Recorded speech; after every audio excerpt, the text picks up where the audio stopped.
حضرت آدم علیہ السلام نے اللہ سے کچھ کلمات جو ہیں وہ سیکھ لیے۔ قرآن مجید میں اللہ تعالیٰ ارشاد فرماتا فَتَلَقَّى آدَمُ مِن رَبِّهِ کلمات، کچھ باتیں کلمات حضرت آدم علیہ السلام نے رب سے سیکھ لیے۔ وہ کلمات کیا تھے جو اللہ نے حضرت آدم علیہ السلام کو سکھائے؟ فتاب علیہ، تو ان کی توبہ قبول ہو گئی۔ تو امام حاکم نے اس حدیث کو روایت کیا ہے۔ امام بخاری اور امام مسلم جن شرائط پہ احادیث لیتے ہیں، حضرت امام حاکم بھی انہی شرائط پہ حدیث لیتے ہیں، اور جو ان سے احادیث رہ گئی ہیں ان کو امام حاکم نے اپنی مستدرک کے اندر درج کیا ہے۔ انہوں نے اس روایت کو بیان کیا ہے اور اس کی علماء نے تصحیح کی ہے کہ یہ حدیث صحیح ہے۔ تو کہتے ہیں وہ کیا کلمات تھے جو حضرت آدم علیہ السلام نے اللہ سے سیکھ اور اللہ نے آدم علیہ السلام کو سکھائے؟ تو وہ یہ تھا کہ حضرت آدم علیہ السلام روتے رہے، پھر ایک دن ہاتھ اٹھا کے دعا مانگی، یا رب اسألک بحق محمد ان غفرت لی، اے اللہ محمد عربی کا صدقہ میری خطا سے درگزر فرما دے۔ اللہ تعالیٰ فرمایا اے آدم میں نے تجھے بخش تو دیا، لیکن تو یہ بتا تو میرے نبی کو جانتا کیسے ہے؟ تو عرض کی مالک جب تو نے مجھے پیدا کیا اور میرے میں روح پھونکی اور میری نظر اٹھی تو فراز عرش پہ پڑی، تو میں نے تیرے نام کے ساتھ اس پیارے کا نام لکھا ہوا دیکھا تھا، اور میں جان گیا جس کا نام اللہ نے اپنے نام کے ساتھ لکھا ہے کہ وہ معمولی ذات نہیں ہے۔ اللہ تعالیٰ نے ارشاد فرمایا جا آدم تیری خطا سے میں نے درگزر فرما لیا، اگر نام محمد را نہ یاورد شفیع آدم، نہ آدم یافتے توبہ نہ نو از غر کے نجینا۔ اس دنیا کے اوپر سب سے پہلا جو رجوع پہلی توبہ قبول ہوئی ہے وہ حضور کے وسیلے سے ہوئی ہے۔ یہودی بھی حضور کے وسیلے سے دعا مانگتے تھے۔ حضور کی عمر ابھی بچپنے میں ہے تو بارش مانگنا ہوتی تو کہتے ہیں اللہ اس گوری رنگت والے کے صدقے سے بارش نازل کر دے، اور آقا کریم نے اپنی زندگی میں خود بھی اس بات کی تعلیم ارشاد فرمائی۔ آقا کریم علیہ السلام کے وسیلے سے تو دعا مانگی ہی جاتی ہے اور قبول ہی ہوتی ہے، لیکن حضور کے روضے کے صدقے سے دعا مانگی جائے رد وہ بھی نہیں ہوتی۔ سنن دارمی میں روایت ہے، لوگ حضرت عائشہ رضی اللہ تعالی عنہا کے پاس آئے اور آ کے ساری کہانی سنائی کہ قحط پڑ گیا ہوا ہے اور بارش نہیں ہو رہی، کیا کریں؟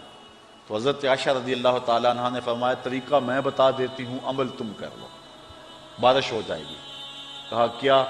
کہا ایسے کرو کہ حضور علیہ السلام کی تربت انور جس حجرے میں ہے، یہ حجرہ عائشہ میں تھی، اجازت میں دے دیتی ہوں، چھت میں سوراخ کر دو یہاں تک کہ آسمان اور حضور کے روضے کے درمیان وہ پردہ نہ رہے۔ تو کہا دیکھنا کیسے بادل جھوم کے آتے ہیں۔ سنن دارمی کی روایت ہے، اور بھی لوگوں نے اس کو روایت کیا ہے۔ پھر کیا ہوا کہ جب لوگوں نے جو ہے وہ اس میں سراخ کر دیا تو اس قدر می برسا اور اس قدر سبزے اگے کہ جانور چربی سے موٹے ہو گئے، اور لگتا تھا کہیں چربی کی وجہ سے موٹاپے کی وجہ سے پھٹ نہ جائیں۔ تو اس سال کا نام اہل عرب نے رکھا عام الفتق۔ عام الفتق کا معنی ہے پھٹنے کا سال، یعنی ہر جانور اتنا پھولا ہوا تھا اور اتنا موٹا تھا کہ ہر بندہ کہتا تھا یہ جانور پھٹ نہ جائے کہیں۔ تو اس سال کا نام عربوں نے رکھ دیا عام الفتق، پھٹنے کا سال۔ یہ سال کب پیدا ہوا؟ جب حضور کے روضہ انور اور چھت کے درمیان سے وہ جگہ تھوڑی سی ہٹا دی گئی اور آسمان نے جب حضور کے روضے کا نظارہ کیا تو جھوم کے برسنے لگا۔ اللہ اکبر۔ حضور نبی رحمت صلی اللہ علیہ وآلہ وسلم کے وصال کے بعد ایک معروف قحط پڑا جس کو عام الرمادہ کہتے ہیں۔ حضرت عمر فاروق رضی اللہ تعالی عنہ کا دور تھا اور قحط پڑا، حد ہو گئی۔ حضرت بلال بن حارث رضی اللہ تعالی عنہ صحابی رسول ہیں، ایک حضرت بلال بن رباح ہیں جنہیں حضرت بلال حبشی کہتے ہیں، یہ اسی نام کے ہیں لیکن ان کی ولدیت حارث ہے۔ بلال بن حارث رضی اللہ تعالی عنہ، ان کے قبیلے کے لوگوں نے کہا کہ بارش نہیں ہو رہی اور کھانے کے لیے کچھ نہیں ہے، کوئی بکری ذبح کرو۔ تو حضرت بلال بن حارث رضی اللہ تعالی عنہ نے کہا کہ بکریوں کے اندر ہے ہی کچھ نہیں، ذبح کیا کروں؟ لوگوں نے ضد کی تو انہوں نے بکری ذبح کی، جب کھال و دھیڑی تو اس کا گوشت سرخ رنگ کا تھا۔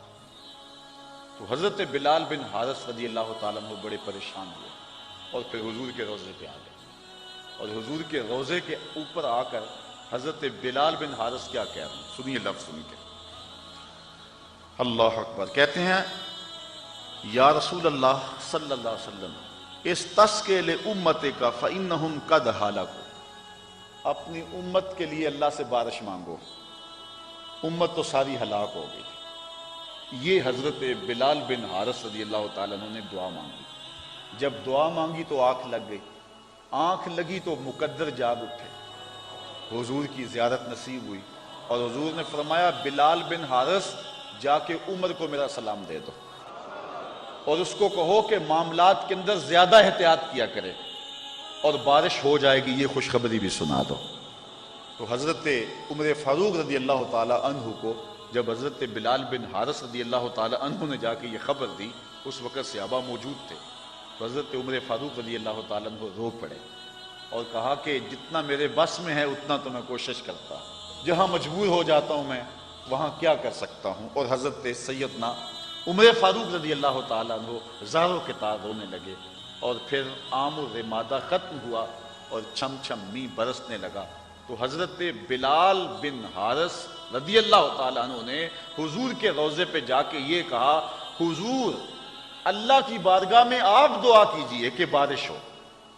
تو یہ صحابی کا عمل ہے، پھر صحابی اپنا خواب جا کے ایک صحابی کو سناتا ہے، اور صحابی صحابہ کی موجودگی میں یہ خواب سنتا ہے، اور کوئی صحابی نہیں کہتا کہ یہ تم کیا کہہ رہے ہو، حضور سے کیوں کہا ہے؟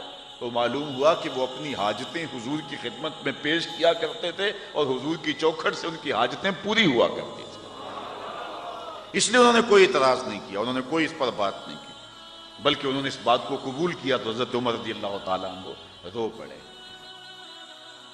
مہربانی کر کے اس چینل کو سبسکرائب کریں اور زیادہ سے زیادہ اس ویڈیو کو شیئر اور لائک کریں۔